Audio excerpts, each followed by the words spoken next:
جو کچھ اللہ تعالیٰ نے تمہارے نصیب میں لکھ دیا ہے وہ تمہیں مل کر رہے گا اور بہترین ملے گا، کیونکہ لکھنے والی ذات 70 ماؤں سے بھی زیادہ پیار کرتی ہے تم سے۔ بے شک دینے میں تاخیر ہو سکتی ہے، تمہاری دعاؤں پر کن کہنے میں دیری ہو سکتی ہے، نہیں ہو سکتا کہ وہ تمہیں نوازنا بھول جائے۔ وہ نوازتا ہے، وہ ضرور نوازے گا، لیکن وقت سے پہلے نہیں۔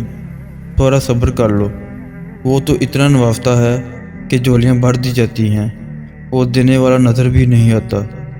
آج نہیں تو کل، ابھی نہیں تو کبھی، جلدی نہیں تو دیر سے ہی صحیح، اس پل نہیں تو اگلے لمحے، مگر جو چیز تمہاری قسمت میں لکھ دی گئی ہے وہ تم سے دور نہیں کی جائے گی۔